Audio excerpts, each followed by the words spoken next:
Ang kwento natin sa video na ito ay tungkol sa mga Slayers na may tungkulin na protektahan ang mundo mula sa mga halimaw na tinatawag na Savage. Isa sa mga ito ay ang estudyante na si Hayato na nakakuha ng highest 100 compatibility score sa military school na Little Garden. Sa eskwelahan na ito tinuturuan ang mga estudyante kung paano lalabanan ang mga Savage gamit ang kanilang sandata na tinatawag na 100. Habang papunta na si Hayato sa Little Garden ay napanaginipan na naman niya muli ang araw nang atakihin sila ng isang Savage nung bata pa siya. May kasama siya dito na isang batang babae at nang magising siya ay napatanong siya uli sa kanyang sarili kung sino kaya ang babae na iyon. Ilang sandali lang ay nakarating na siya sa Little Garden at pagkababa niya ay napansin niya kaagad ang dalawang babae na gusto sana siyang salubungin. Hindi siya nagpakita sa mga ito at matapos siyang magbihis ay dumiretso na siya sa gusali kung saan gaganapin ang entrance ceremony. Tatanungin niya sana ang kapwa estudyante na si Fritz pero nakilala siya kaagad ni Risha kaya dinumog tuloy siya ng ibang estudyante. Matapos niyang makaiwas sa mga ito ay bigla naman siyang nilapitan ng isa pang estudyante na nagpakilalang si Emil na gusto ding makipagkaibigan sa kanya. Katapos nito ay muli niyang nakausap sila Risha at Fritz at humingi ng tawad sa kanya si Risha dahil sa nagawa nito kanina. Pagkaumpisa ng entrance ceremony ay ipinakilala sa kanila ang Student Council President at Captain ng Little Garden na si Claire para magbigay ng welcome message. Biglang dumating dito ang dalawang babae na sumalubong kanina kay Hayato na sila Noah at Leo. Dahil sa huli na sila sa entrance ceremony ay napagsabihan tuloy sila ni Claire at kaagad na pinapaalis ng Little Garden dahil sa paglabag umano nila sa simpleng tuntunin ng eskwelahan. Balak sana ni Hayato na magsalita pero naunahan siya ni Emil na hindi sinang-ayunan ang hatol ni Claire kina Noah at Leo. Pilit na inaawat ni Hayato si Emil kaya natanong tuloy siya ni Claire kung sang-ayon ba umano siya kay Emil. Lakas loob naman niyang sinabi na sang-ayon siya sa mga sinabi ni Emil at hindi dapat mapatalsik kaagad sila Noah at Leo. Dahil dito ay hinamon tuloy siya ni Claire sa isang duelo at kung mananalo umano siya ay babawiin nito ang desisyon nito kina Noah at Leo. Kaagad naman itong tinanggap ni Emil kaya wala na siyang nagawa pa. Katapos ng entrance ceremony ay pinuntahan nila ni Emil ang isang professor ng eskwelahan na si Charlotte para kunin ang kanyang 100. Hindi nila akalain na nalaman kaagad ni Charlotte ang magaganap na duelo kaya sinabi ni Charlotte na dahil umano ito sa computer nitong si Liza na siyang nagkokontrol sa lahat ng bagay sa Little Garden. Katapos ay ibinigay na nito ang 100 na gagamitin ni Hayato. Pumunta din kaagad sila sa isang silid kung saan sila magsasanay ni Emil. Tinuruan siya ni Emil kung paano mapapa-activate ang kanyang 100 at sa isang subok lang niya ay napa-activate niya ito kaagad. Pinapanood pala sila ni Charlotte at sinabi na din ito ang tawag sa kanyang 100 na Flying Swallow. Katapos ay inactivate na din ni Emil ang kanyang 100 na tinatawag na Arms Shroud. Bigla nitong inatake si Hayato at hindi makapaniwala si Hayato na madali lang niya itong nasangga. Muli itong umatake at sa pagkakataon na ito ay nagamit naman niya ang sobra-sobra niyang bilis na hindi niya na nakontrol. Tuwang-tuwa si Emil sa ipinapakita niya kaya nagpatuloy lang ito sa pag-atake. Nang matapos na sila ay kaagad na pinuntahan ni Hayato sa hospital ang nakababate niyang kapatid na si Karen. Pero dahil matatapos na ang visiting hours ay hindi din siya nagtagal dito. Pagkapasok niya ng kanyang silid ay nagulat siya nang makita na may nagbibihis dito. Kaagad siyang pinagbabato nito hanggang sa mapuruhan siya at mawalan ng malay. Nang magkamalay siya ay nagulat naman siya nang makita si Emil at dito lang niya nalaman na roommate pala sila. Kinabukasan ay nagkaharap na sila ni Claire para sa kanilang duelo. Bago mag-umpisa ang kanilang duelo ay sinabi ni Claire na hindi niya umano gagamitin ang kanyang full body armament. Isa itong taktika na iilang estudyante lang ang nakakagamit. Dahil dito ay parang sinasabi na din ni Claire na hindi niya ilalabas ang buo niyang lakas. Pagkaumpisa ng duelo ay biglang nagamit ni Hayato ang kanyang bilis dahilan para dumiretso siya kay Claire. Pagkabangon ni Hayato ay hindi niya sinasadya na mahawakan ang dibdib ni Claire. Sa galit ni Claire sa kanya ay paulit-ulit siya nitong inatake hanggang sa gamitin nito ang Alicetirian kaya mabilis siyang pinagamit ni Emil ng energy barrier. Nagpatuloy ang kanilang laban hanggang sa gamitin na ni Hayato ang isang teknik na natutunan niya. Ngunit nagawa lang itong masangga ni Claire at kaagad siyang ginantihan. Dahil hindi pa din sumusuko si Hayato ay inilabas na ni Claire ang kanyang Buster Cannon. Bigla namang may kakaibang naramdaman si Hayato na kaagad napansin ni Emil. Pagka-atake ni Claire ay nailagan lang ito ni Hayato at mabilis na sinugod si Claire na may kakaiba na sa mga mata nito. Sinubukan ulit ni Claire na gamitin ang kanyang Buster Cannon ngunit nagulat na lang siya na nakagamit ng full body armament si Hayato. Sa sobrang bilis ni Hayato ay napilitan na si Claire na gamitin na din ang kanyang full body armament. Paulit-ulit niyang inatake si Hayato hanggang sa masira na ang nilikhang barrier ni Hayato. Katapos ay kagad niya itong sinundan ng atake na nagdahilan para bumalik na sa normal si Hayato at bumagsak. Kagad itong nilapitan ni Emil na galit kay Claire dahil hindi nito sinunod ang sinabi nito na hindi niya gagamitin ang kanyang full body armament. Dumating dito si Charlotte para sabihin kay Emil na wala umanong kinalaman sa rules ng duelo ang sinabi ni Claire kaya panalo pa din dito si Claire. Ngunit ayon naman kay Claire na bagamat nanalo man siya base sa rules ay masasabi niya pa ding natalo siya sa duelo na ito. Dahil dito ay iminungkahi na lang ni Charlotte na gawing tabla ang resulta. Nang magkamalay na si Hayato ay nasa hospital na siya at kaharap si Claire. Dito niya na din nalaman na hindi na tinuloy ni Claire ang pagpapatalsik kina Noah at Leo. Gusto ni Claire na malaman ang totoo niyang katauhan dahil hindi ito makapaniwala sa kanyang nagawa sa duelo nilang dalawa. Ngunit biglang dumating dito si Emil kaya nagpasya na lang itong umalis. Pagkabalik nila Hayato at Emil sa kanilang dormitoryo ay niyaya ni Emil si Hayato sa Central. Pagkadating nila sa Central ay napansin ni Hayato na pinagtitinginan sila ng mga estudyante at ibang mga tao dito. Ito pala ay dahil sa ginawa niya nung duelo nila kahapon ni Claire. Ilang sandali lang ay tinawagan siya ni Karen na nalaman na din ang tungkol sa duelo. Gusto nito na makipagkita sa kanya kaya kagad itong pumunta sa kinaroroonan nila. Dahil magtatanghalian na din ay nagpasya sila na pumunta sa isang cafeteria para kumain. Ilang sandali lang ay dumating naman dito si Claire kasama sila Erica at Liddy at ang assistant nito na si Chris. Inalok nito si Hayato na sumali sa selections o ang special unit under ng student council. Bilang miyembro nito ay magsasagawa siya ng mga misyon na katulad ng isang full-fledged slayer mula sa Warslarn headquarters na siyang nagmamanage ng Little Garden. Gusto din ni Emil na sumali dito kung sasali man si Hayato ngunit ayon kay Liddy ay hindi pa umano siya pasok sa kwalifikasyon para maging miyembro nito. Dahil dito ay hinamon niya si Liddy sa isang duelo na tinanggap naman kaagad ni Liddy. Nang i-activate niya ang kanyang 100 ay nagulat si Claire na isa din itong dragon type. Habang naglalaban na silang dalawa ay bigla naman nilang narinig ang tunog ng sirena. Ito pala ay senyales na may namataan ng mga savage sa Sway Island. Dahil dito ay nagpasya si Liddy na ihinto ang kanilang duelo ni Emil para harapin ang mga savage. Bago sila makaalis ay dumating dito si Charlotte para imungkahi kay Claire na isama sila Hayato at Emil sa misyon na ito. Dumaan muna sila sa headquarters para alamin ang eksaktong kinaroroonan ng mga savage at para na rin makapagplano. Minabuti ni Claire na mauna muna silang tatlo nila Erica at Liddy para maipakita kina Hayato at Emil kung paano nila lalabanan ang isang savage. Pagkaumpisa ng kanilang misyon ay naunang bumaba si Erica para punteryahin ang mata ng unang savage na haharapin nila. Katapos ay bumaba na din sila Claire at Liddy at pinagtulong-tulungan nilang tatlo ang savage na ito. Dahil nakita na nila Hayato at Emil ang ginawang pakikipaglaban ng tatlo ay bumaba na din sila para harapin ang isa pang savage. Matapos itong atakihin ni Emil ay pinunterya naman ni Hayato ang ulo nito. Katapos ay inatake ito muli ni Emil at dito na nila ito tuluyang natalo. Kasalukuyan namang nilalabanan nila Claire ang isa pang savage. Matapos itong magapos ni Erica ay nahila siya nito at nagawang mapuruhan si Liddy na may balak sanang umatake. Dahil dito ay parehas tuloy silang nabigyan ng matinding pinsala. Pagkadating dito nila Hayato at Emil para sana tumulong ay pinigilan lang sila ni Claire at dito na nito inactivate ang kanyang full body armament. Sabay silang umatake ng savage at napansin niya ang pagbaba ng kanyang enerhiya na siyang epekto pa nung nilabanan niya si Hayato. Pagkaatake muli sa kanya ng savage ay mabilis siyang iniligtas ni Hayato. Pagkababa nila ay inatake sila kaagad ng savage at dahil hindi sila pwedeng umilag sapagkat mapupuruhan ng air traffic control tower sa likod nila ay napilitan silang lumikha ng barrier. Matapos nila itong masangga ay umaksyon na din si Emil para labanan ng savage. Hanggang sa mapuruhan siya at dito na nalaman ni Hayato na isa pala siyang babae. Nang makita nito ang peklat niya sa dibdib ay dito na din ito naalala ang pangalan ng babae na palagi niyang napapanaginipan na siyang si Emilia. Mabilis niyang iniligtas si Emil at kumbinsido na siya na ito ang kaibigan niyang si Emilia na hindi na din naitanggi pa ni Emil. Ilang sandali lang ay muli na naman niyang na-activate ang matindi niyang kapangyarihan pero napansin kaagad ni Emilia na nawalan ulit siya ng kontrol sa kanyang sarili.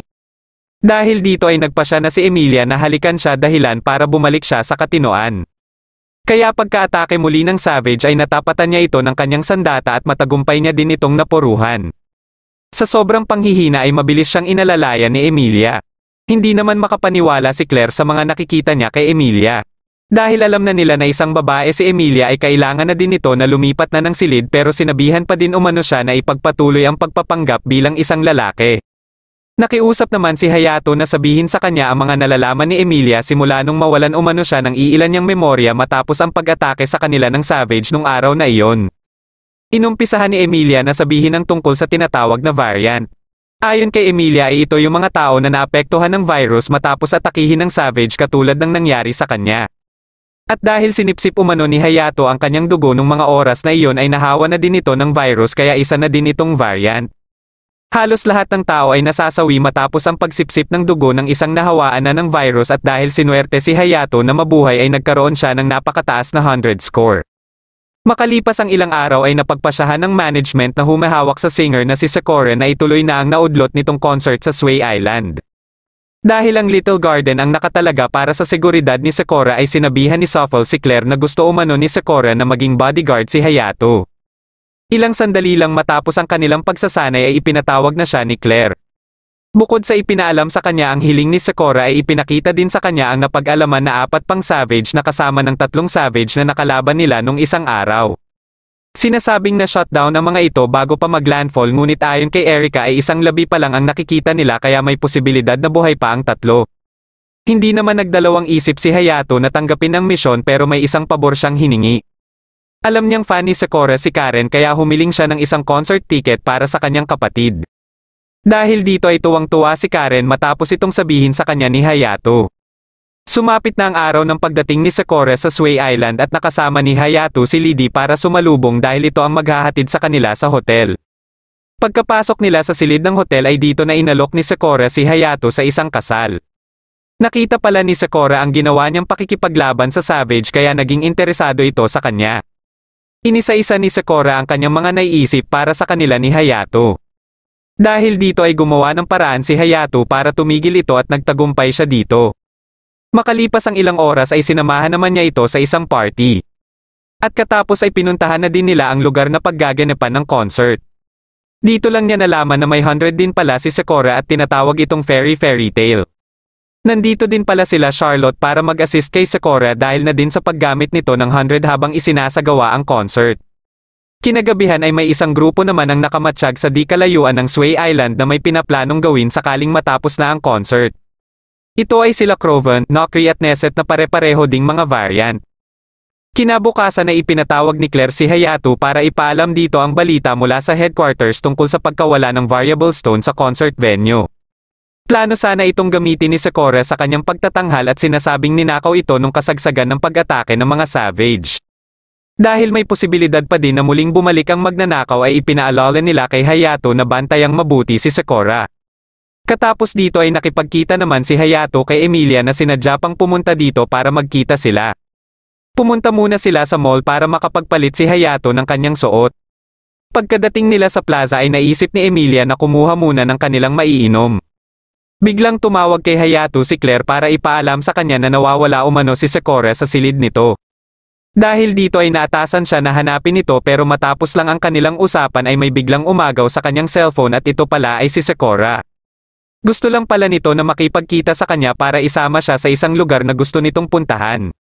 Naisip niya kaagad si Emilia at dahil alam niyang magiging problema kung makita ito ni Sakura ay nagpasya na lang siyang samahan si Sakura at ite-text niya na lang si Emilia. Makalipas ang ilang minuto na biyahe ay nakarating na sila sa sinasabing lugar ni Sakura at ito pala ay sa Sway Grand Canyon. Gusto nito na pasalamatan si Hayato sa pagliligtas sa buong isla dahil sa mga alaala niya dito kasama ang kanyang ina. Katapos ay ipinarinig nito ang isang kanta na ayon kay Hayato ay palagi ding kinakanta ng kanyang kapatid. Kaya nagtaka si Sakura dahil ginawa umano ito ng kanyang ina at hindi niya ito basta-basta pinaparinig sa iba. Pero nang malaman niya ang pangalan ng kapatid ni Hayato ay dito niya na naalala na nagkita-kita na pala sila dati nung araw din na sinalakay ang kanilang lugar ng Savage. Dahil naiparinig niya ito kina Hayato at Karen kaya alam itong kantahin ni Karen. Dito na din siya nagsimulang magkwento ng mga nangyari sa kanyang buhay matapos ang araw na iyon. Matapos siyang kunin ng kanyang ama ay naging masakitin na siya at napaisip kaagad si Hayato na parang kagaya ito kay Karen. Hanggang sa tinurukan umano siya ng bakuna na nilikha mula sa Savage Fluids. Bagamat gumaling siya sa kanyang sakit ay madaming bata naman ang nasawi dahil sa bakuna na ito. Sa utos ni Vitaly na siyang direktor ng laboratorio ay ipinagpatuloy ang pagturok sa mga bata na nakaligtas sa bakuna na ito dahil layunin pala ni Vitaly na gawing Slayers ang isang normal na tao. Dahil dito ay hindi nakokontrol minsan ng ibang bata ang kanilang sarili pero tuwing kumakanta siya ay kumakolma din ang mga ito. Ngunit gayon pa man ay unti-unti pa ding nasawi ang mga kasamahan niya hanggang sa siya na lang ang matira at mailigtas nila Charlotte. Matapos niyang magkwento ay dito na din nabanggit ni Hayato na isa din siyang variant na kagaya niya. Natuwa naman siya kaagad matapos itong marinig dahil madami pala ang pagkakapareho nilang dalawa. Dahil paggabi na din ay nagpasya na silang bumalik na ng hotel. Habang nasa biyahe na sila ay bigla na lang may umatake sa sinasakyan nila. Ito pala ay kagagawa ng isang savage na muling umatake dahilan para bumaliktad na ang kanilang sinasakyan. Mabilis na nagsilabasan ang mga pasahero at nilabanan naman ni Hayato ang savage. Pero dahil hindi niya suot ang kanyang variable suit ay nahihirapan siyang makipaglaban. Dito na nagpasya si Sakura na tumulong para magsilbing depensa. Kaagad na inatake ni Hayato ang savage at nagawa niya na itong matalo. Ngunit ilang sandali lang ay may isa na namang savage ang dumating dito. Sinubukan ni Sakura na sanggain ang atake nito ngunit hindi niya ito kinaya. Dito na nagsidatingan sila Fritz, Risha at Emilia para tulungan sila. Pinagtulong-tulungan nilang tatlo na atakihin ng savage ngunit nang tatapusin na sana ito ni Emilia ay nasanggalang ang kanyang atake at dito na nila napansin na nagre-regenerate pala ang savage na ito. Isa pala itong regenerator type savage kaya sinabihan ni Emilia sila Fritz at Risha na alalayan siya para maputol niya ang mga kamay nito at si Hayato naman ang naatasan para tumapos na dito. Matagumpay na naputol ni Emilia ang mga kamay nito ngunit mabilis lang itong mag-regenerate kaya bigo si Hayato na iligpit ito. Nang biglang sumigaw si Sakura ay nag-respond dito ang savage. Sumugod muli si Hayato ngunit biglang dumating dito si Croven para atakihin siya. Pagka-atake ng savage sa mga civilian ay sinangga naman ito ni Nokri at katapos ay dito na umaksyon si Neset para iligpit na ang savage. Paulit-ulit pa niya itong inatake at dahil nababahala si Risha sa mga savage fluids na tumitilapon sa kanya ay susubukan sana siyang pigilan nito ngunit mabilis namang umaksyon si Nokri para pigilan si Risha. Dahil dito ay napilitan na sila Fritz at Emilia na makipaglaban habang si Hayato naman ay muling inatake ni Croven. Muling naalala ni Hayato ang sinabi ni Claire tungkol sa kumuha ng variable stone at may kutob siya na ang mga ito ang salarin. Ilang sandali lang ay dito niya na napagtanto na isa ding variant ang kalaban niya. Nang mapansin ni Emilia na nahihirapan na si Hayato ay kaagad nitong inatake si Croven. Napansin ni Croven ang ginawang pagbabago ng sandata ni Emilia kaya naisip niya na parang kapareho ito kay Neset. Matapos makuha ni Neset ang dalawang savage cores ay dito lang nalaman nila Emilia na ito pala ang sadya nila Croven dito. Nalaman din nila ng mga tauhan ni Vitaly ang mga ito at katapos ay kaagad na nagsialisan ang mga ito. Nang makausap nila si Claire ay nabanggit nito sa kanila na tinatawag ng mga hunters ang kanilang nakalaban. Mga slayers din sila pero parte ng mga illegal organizations. Nang matanong nila Emilia kung bakit kinukuha ng mga ito ang savage core ay sinagot ito ni Charlotte na dahil halos kapareho din ang molecular structure nito sa variable stone. Ibig sabihin ay halos kasing halaga lang din nito ang variable stone. Makalipas ang ilang araw ay sumapit na din ang araw para sa inaabangan ng karamihan na concert ni Sakura. Bago matapos ang concert ay nagpasya si Sakura na kantahin na ang kanta na nilikha ng kanyang ina para sa kanya. Dahil dito ay nalaman na din ni Karen na si Sakura pala ang bata na nakilala nila dati. Isang araw ay isinama sila ni Claire sa isang beach resort para mag-relax matapos ang isinagawang misyon sa naging concert ni Sakura. Habang nagkakasiyahan sila ay dumating dito ang isang helicopter na may crest ng Warslarn. Bumaba mula dito ang CEO ng Warslarn at kapatid ni Claire na si Juder. Gusto umano niya na makita ang mga future slayers ng Warslarn lalong-lalo na si Hayato. Dahil ito ang rising star ng Little Garden at nagtataglay ng divine blood na hindi masyadong narinig ni Hayato. Alam din nito ang totoong katauhan ni Emilia pero sumakay na lang din siya sa pagpapanggap ni Emilia. Katapos ay pinasakay niya si Claire sa helicopter para isabay pabalik ng Little Garden. Nang makabalik na silang lahat sa eskwelahan ay nakatanggap ng mensahe sila Hayato mula kay Claire na pinapapunta sila sa Student Council Office. Kasama din sa ipinatawag nito sila Fritz at Risha at pinag-usapan nila ang tungkol sa anti-savage cleanup operation. Dito na din nalaman nila Fritz at Risha na opisyal na din silang miyembro ng selections katulad kina Hayato at Emilia na labis ikinatuwa ni Risha. Pagkalabas nila ay kinausap naman ni Juder si Hayato at pinasama ito. Pupuntahan umano nila ang silid kung saan nakalagay ang power source ng Little Garden. Ang pagkakaalam ni Hayato sa power source ng Little Garden ay ang nuclear fusion reactor, ngunit ayon kay Juder ay base lang ito sa nakasulat sa papel. Pagkadating nila sa silid na tinutukoy ni Juder ay nakita ni Hayato dito ang isang kapsula na nagliliwanag na may nakasilid na isang babae. Ito pala ay si Liza na siyang nabanggit dati ni Charlotte sa kanya. Nalaman din niya na kapatid ito nila Juder at Claire at ang kauna-unahang Slayer at Variant. Biglang dumating dito si Claire na galit kay Juder dahil sa pagpapakita nito sa iba kay Liza. Dito na sinabi ni Juder ang tungkol sa Divine Blood ni Hayato na posibleng makagising kay Liza. Pinahawak nito si Hayato sa kapsula para subukan na gisingin si Liza. Ilang sandali lang matapos itong hawakan ni Hayato ay nagsimula ng mag-react ang kapsula, ngunit hindi pa din nagising si Liza. Nabanggit na din ni Juder ang isang tao na nagnanais na makuha si Liza at nagngangalan itong Vitaly. Balak niyang madakip ito kaya kailangan niyang makausap ang mga tauhan nito o ang mga hunters. Pagkalabas nila dito ay sinabihan ni Claire si Hayato na hindi ipagsabi kahit kanino ang kanyang mga natuklasan. Sumapit na ang araw para sa pag-uumpisa sa isasagawang anti-savage cleanup operation. Habang nasa biyahe sila ay ipinakita ni Claire ang mapa na paggaganapan ng operasyon at ito ay sa bundok malapit sa Tianquan City. Pagkadating nila sa lugar ay may isang babae dito ang biglang yumakap kay Emilia. Ito pala ay si Claudia mula sa Gutenberg na tinatawag si Emilia na princess. Kaya dito na nalaman ni Hayato na isa palang prinsesa si Emilia ng Gutenberg. Gusto ni Claudia na kung matapos na ang kanilang misyon ay sabay umano silang babalik ni Emilia sa Gutenberg. Ngunit wala nang balak pa si Emilia na bumalik dito dahil mas gusto umano niyang makasama si Hayato. Dahil dito ay hinamon ni Claudia si Hayato sa isang duelo at ang mananalo umano sa kanila ang siyang makakakuha kay Emilia. Ginanap ang kanilang duelo sa malapit na dojo at tanging normal na sandata lang ang kanilang gagamitin. Pagkaumpisa ng duelo ay paulit-ulit na umatake si Claudia, ngunit hindi ito makatama kay Hayato. Hanggang sa magawa ni Hayato na maputol ang sandata nito dahilan ng mabilis na pagkatalo nito. Kinagabihan ay nagpasya sila Hayato at Emilia na mamasyal muna. Hindi nila alam na nakasalubong na pala nila sila Croven na may misyon din sa lugar na ito. Kinabukasan ay sinimulan na nila ang pagtuligsa sa mga savage. Nahati sila sa iba't ibang grupo at nakasama ni Hayato sa grupo sila Emilia, Claire, Erica at Claudia. Pagkaumpisa ng operasyon ay mabilis lang nilang natatalo ang mga savage na nakikita nila. Hindi naman nila alam na pinagmamatyagan lang pala sila ng 3 hunters. Kinagabihan ay nahati ang grupo nila Hayato para sa palitan ng magbabantay. Gusto sana ni Emilia na makasama si Hayato sa pagbabantay, ngunit pinili ni Claire si Erica na maging kapareha niya. Makalipas ang ilang oras ay sila Hayato naman ang nagbantay para makapagpahinga sila Emilia at Erica. Dahil napapansin ni Claudia na parang may gusto si Claire kay Hayato ay nakaisip ito ng plano para mapagsama silang dalawa. Nabanggit niya na may namataan umano siyang parang anino ng isang savage sa di kalayuan at sinabihan sila Claire at Hayato na tingnan ito habang babantayan niya muna sila Emilia at Erica. Sa pamamagitan nito ay mas magiging malapit ang mga ito sa isa't isa kaya magkakaroon na siya ng pagkakataon para maisama si Emilia sa kanilang kaharian. Pagkadating nila Hayato sa itinurong lugar ni Claudia ay nakita nila kaagad ang savage at mabilis nila itong iniligpit. Hindi naman makatulog si Emilia kaya lumabas siya ng tent at nalaman niya na magkasama sila Hayato at Claire.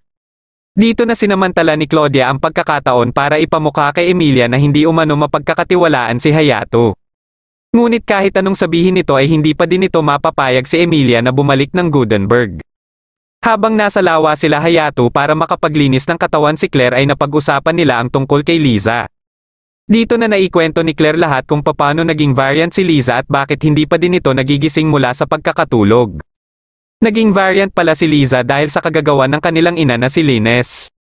Ito ay para gamitin si Liza sa digmaan at sa inaasahan nila ay nagkaroon nga ito ng kakaibang talento bilang isang Slayer. At sa kalagayan nito ngayon ay dahil naman ito sa biglang nailabas nito ang kanyang forbidden power para iligtas siya sa isang savage at simula ng araw na iyon ay hindi na ito nagising muli. Ngunit gayon pa man ay naging power source naman ito ng Little Garden at alam niyang ito ang nagsisilbing trump card ng kanyang kuya. Kaya pinili niyang maging captain din ng Little Garden para mamatyagan ang mga kilos ng kanyang kuya dahil ayaw niyang gamitin ito na parang isang kasangkapan lang ang kanilang kapatid. Nang paalis na sila dito ay nakatanggap ng tawag si Hayato mula kay Zaid ng Squad D para ipaalam sa kanila na inatake ang mga ito ng 3 hunters. Ilang sandali lang ay nakita naman nila ang signal flare mula sa kinaroroonan nila Fritz. Dahil dito ay naatasan ni Claire si Hayato na balikan sila Emilia at pupuntahan naman umano niya sila Fritz. Kasalukuyan na din palang inaatake ang mga ito ng tatlong hunters at dahil sa lakas ng mga hunters ay nabugbog lang silang lahat kasama na si Lydie. Nang ililigpit na ni Craven si Lydie ay biglang dumating dito si Claire para atakihin sila. Sinabihan sila nito na sumuko na at kung magbibigay sila ng impormasyon tungkol kay Vitaly ay masisigurado ang kanilang kaligtasan. Ngunit hindi sila nakinig dito at sinubukan ni Nokri na umatake pero wala itong nagawa sa lakas ng full body armament ni Claire. Bigla namang tumulo ang malakas na ulan kaya nasabi ni Craven na nasa kanila pa din ang swerte. Ginaya ni Neset ang sandata ni Nokri at sabay silang umatake pero ang mga cannon ni Claire ang pinunterya nila.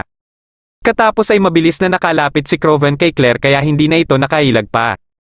Nang ililigpit na nito si Claire ay bigla naman itong inatake ni Erika at nandito na din sila Hayato at ang iba para pigilan sila Nokri at Neset. Ngunit nang makawala si Craven kay Erika ay mabilis ding nakawala sila Nokri at Neset. Nilabanan ni Emilia si Nokri hanggang sa magawa niya na mapatulog ito. Katapos ay mabilis naman niyang sinugod si Neset para wasakin ang sandata nito. Nang susubukan na nito na gayahin ang kanyang sandata ay hindi niya ito hinayaan. Habang patuloy ang ginagawang pag-atake ni Craven kay Hayato ay biglang nakita ni Hayato ang mga nakaraan nila Craven. Ang mga paghihirap na dinanas nila bilang mga alipin hanggang sa magawa nilang makatakas at dito na nila nakilala si Vitaly. Ngunit katulad ng pangarap ni Craven bakit gusto nitong manalo ay may sariling rason din si Hayato para manalo kaya nagawa niyang ma-activate ang kanyang full body armament. Paulit-ulit niyang inatake si Craven hanggang sa mapabagsak niya ito. Ilang sandali lang ay bigla na lang nagpakita dito ang isang Dragonfly Savage. Ibinalik ni Craven kay Claire ang mga 100 na nakuha nila ngunit bilang kapalit ay gusto niya na sila ang kukuha sa core ng Dragonfly Savage.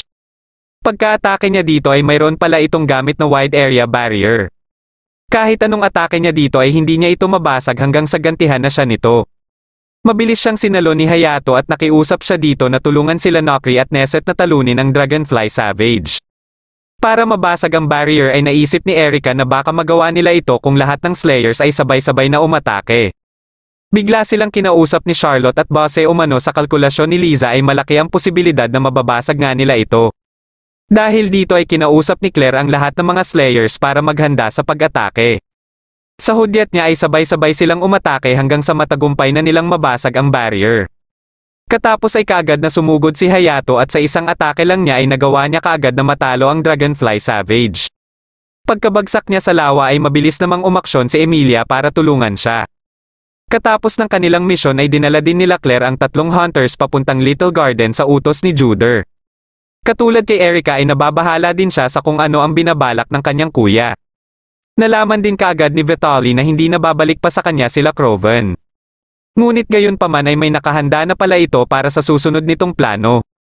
Sinimulan niya ito sa paghahanap ng isang Slayer na pwedeng tumulong sa kanya na maisakatuparan ito at ang napili niya ay si Wendy. Binabantayan naman ni Emilia si Hayato na hindi pa din nagkakamalay. Biglang dumating dito si Karen kasama si Sakura at ilang sandali lang ay nagkamalay na din si Hayato. Nang maging maayos na ang pakiramdam nito ay kaagad silang nakipagkita kay Claire. Napag-usapan nila dito ang kasalukuyang kalagayan ng tatlong hunters. Dahil sa impormasyon na naibigay ng mga ito ay natunto na din ng Warslarn Headquarters ang laboratorio ni Vitaly ngunit wala na dito si Vitaly.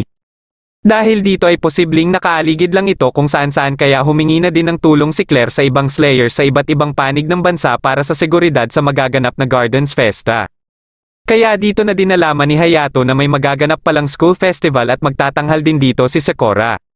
At dahil bukas sa publiko ang Gardens Festa ay nag-order na din sila ng dagdag na mga automatic cleaning robots. Makalipas lang ang ilang oras ay dumating na din dito ang ibang mga Slayers at kasama din pala dito si Claudia na kaagad lumapit kay Emilia. Nandito din si Wendy na naging malapit kina Risha at Fritz dahil sa pagsasama nila sa nakaraang misyon. Pagsapit ng hapon ay binisita ni Hayato si Karen sa hospital at nakita niya dito si Sakura. Nagtaka siya dahil hindi ito papunta sa silid ni Karen. Nang binuksan niya ang silid na pinasukan nito ay nagulat siya nang makita din dito sila Karen at Charlotte. Nagsasanay pala si Karen sa pagkanta dahil kakanta din siya sa concert ni Sakura. Nag-aalala naman si Hayato sa kanyang kalagayan kaya ipinakita niya na ang 100 na ibinigay ni Charlotte na may pangalang Divine Card. Sa pamamagitan ng 100 na ito ay magagawa niya na ding tumalon at lumipad para makasabay kay Sakura. Kinabukasan ay nagsimula na ang Gardens Feste kaya nakaalerto na din ang mga Slayers. Bago mag-umpisa ang concert nila sa Sakura ay binisita muna ni Hayato si Karen sa backstage. Ilang sandali lang ay dumating din dito si Juder para magbigay ng mensahe kina Sakura at Karen. Makalipas ang ilang minuto na mag-umpisa na ang concert ay pinalitan ni Wendy ang magbabantay sa entrance. Dahil kontrolado na siya ni Vitaly ay madali lang nakapasok dito si Vitaly. Sinamahan niya din ito papunta sa loob ng isang gusali at dito na siya pinatulog nito.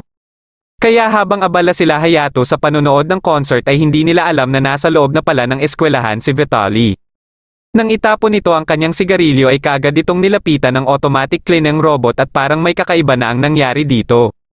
Ilang sandali lang ay nalaman na nila Claire ang nangyari kay Wendy. Habang nakabantay sa labas sila Erica ay naalerto sila nang makita ang robot na anyong bubuyog. Sinubukan nilang alamin kung sino ang nagkokontrol dito at dahil walang may sumagot ay nagpasya na si Erica na hulihin ito. Ngunit nang mahuli niya na ito ay bigla na lang itong sumabog. Katapos ay nakita nila ang isa pa nito na balak pasabugin ang electrical relay pero buti na lang ay mabilis itong napigilan ni Risha. Dito na sila nakaramdam ng sunod-sunod na pagsabog na nagdahilan sa pagkawala ng kuryente sa iba't ibang gusali. Nalaman nila Chris na pinupunterya pala ng mga robot na ito ang mga relays. Ipinaalam naman nila Noah at Leo kay Claire ang nadiskubre nila na kung saan ay nagiging bubuyog ang mga automatic cleaning robots.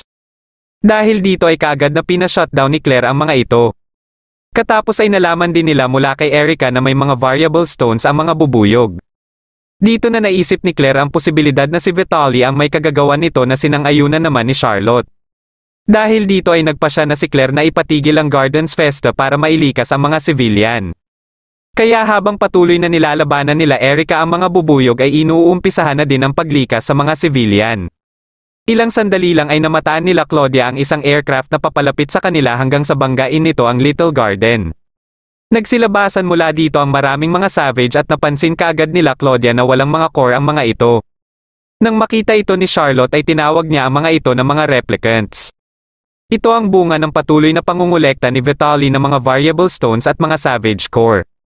Kaagad na inatasan ni Claire si Lydie na pamunuan ang pagtuligsa sa mga replicants at si Erica naman sa mga bubuyog. Pagkadating dito nila Hayato at Emilia ay muli silang nakadetect ng bagong aircraft na papalapit sa kanila. Kahit anong pagpapasabog nila dito ay hindi pa din ito sumabog hanggang sa mahulog ito sa barrier.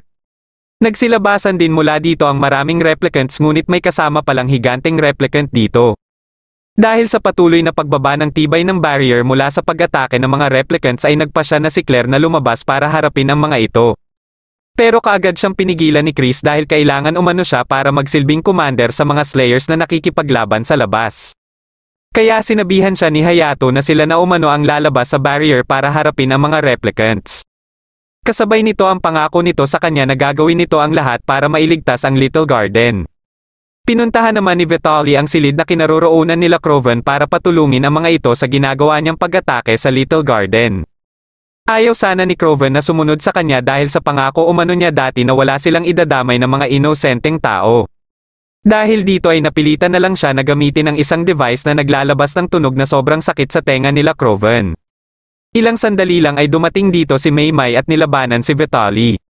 Bagamat napabagsak niya ito ay hindi naman niya inaasahan na aatakihin siya nito mula sa likod. Kaya wala na siyang nagawa pa para pigilan sila Craven na sumama kay Vitaly. Nang makalampas sila sa Sector 9 ay naisip kaagad ni Claire na papunta sila sa Sector 11 kung saan ang kinaroroonan ni Liza. Biglang tumawag sa kanya si Juder para ipaalam sa kanya na ito na umano ang bahala kay Vitaly. Nahulog naman si Nokri sa patibong na nakaabang sa isang pinto kaya kaagad itong bumagsak. Dahil sa pag-aalala nila Craven ay ayaw sana nilang magpatuloy pa kaya muling ginamit ni Vitaly ang kanyang device. Biglang dumating dito si Maymay at nagpalitan sila ni Vitaly ng putok hanggang sa mapuruhan siya sa hita. Dahil dito ay nagkaroon ng pagkakataon si Vitaly para makatakbo. Pagkadating niya sa Sector 11 ay nagulat siya nang magpakita dito si Juder. Dati pala silang magkasintahan at balak niyang makapaghiganti kay Juder sa pamamagitan ng pagwazek kay Liza dahil ginamit lang umano siya nito. Habang patuloy na nilalabanan nila Hayato at Emilia ang mga replicants ay naglabas ang higanteng replicant ng tunog na tanging mga Slayers lang ang naaapektuhan. Dahil dito ay hindi makakilos ng maayos ang lahat ng mga Slayers. Nang pinaputukan na ni Vitaly ang kapsula ay nagtaka siya na hindi man lang ito nabasag. Paulit-ulit niya itong sinubukan hanggang sa magulat na lang siya na gising na pala si Liza. Ayon kay Juder ay dahil umano ito sa nag-react si Liza sa mga kanta ni Sakura. Kaya dito niya na din inamin ang paggamit niya kay Vitaly. Sa galit ni Vitaly ay pinaputukan siya nito ngunit sinangga ito ni Liza. Dito niya na sinamantala ang pagkakataon para paputukan si Vitaly dahilan ng pagkasawi nito. Nang papabalikan niya na si Liza sa kapsula ay sinabi ni Liza na meron pa umano siyang gagawin. Pinuntahan niya sila Sakura at Karen para sabihan ang mga ito na kumanta. Katapos ay pinagaling niya din ang mga paa ni Karen para muli itong makatayo. Nang maglaho na siya ay kaagad na sinunod nila Sakura at Karen ang sinabi niya. Dahil dito ay na-cancel nila ang tunog na inilalabas ng replicants kaya muli silang nakagalaw ng normal. Pagkabangon ni Hayato ay dito niya na ginamit ang kanyang full body armament. Pagka-atake niya ay nagawa niyang mapabagsak ang higanteng replicant pero naubos naman ang kanyang enerhiya. Akala ng lahat ay tuluyan ng natalo ang replicant ngunit ilang sandali lang ay muli itong bumangon. Pagka-atake nito ay biglang dumating dito sila Kroven para sanggain ito. Muli itong umatake sa kanila at dito na ito nilabanan ni Kroven ng mag-isa hanggang sa makuryente siya. Sa kagustuhan ni Neset na mailigtas si Kroven ay kinopya niya ang replicant at kaagad itong niligpit. Ngunit nawalan na siya ng kontrol sa kanyang enerhiya at ayon kay Charlotte na kung magpatuloy ito ay posibleng maging sanhi ito ng napakalakas na pagsabog. Habang wala pa ding malay si Hayato ay kinausap naman siya ni Liza para gisingin. Nakiusap ito sa kanya na iligtas niya umano ang Little Garden. Kaya bago pa man magawa ni Claire ang kanyang pinaplano ay nagawa pa siyang pigilan ni Hayato. Nagpa siya si Hayato na siya ang haharap kay Neset at kaagad na inactivate ang kanyang full body armament. Sinubukan niya muna itong kausapin ngunit dahil sa galit nito sa mga Slayers ay inatake siya nito. Pagka-atake nito muli ay biglang dumating dito si Emilia para sanggain ito. Ilang sandali lang ay napansin nila na bibigay na ang katawan ni Neset kaya dali-dali itong inatake ni Hayato. Dito na nabalik sa katinoan si Neset at tuluyan na itong nailigtas ni Hayato. Habang pinagmamasdan ni Claire sila Hayato ay bigla naman niyang narinig ang boses ni Liza na nagpasalamat din sa kanya sa pagprotekta sa Little Garden. Kinagabihan habang magkasama sila Hayato at Emilia ay naabutan sila nila Lidi. Kasama din ng mga ito si Claudia na galit na naman kay Hayato at paulit-ulit na binanggit ang Princess Emilia. Dahil dito ay napilitan na si Emilia na aminan sa lahat na isa siyang babae at prinsesa ng Gudenberg. Dito na nagtatapos ang huling episode ng 100. Kung nagustuhan mo ang ating kwento ay huwag kakalimutan mag-like at mag-subscribe na din para malalaman mo kaagad kung may bago akong video. Maraming salamat sa panunood at shoutout na din kina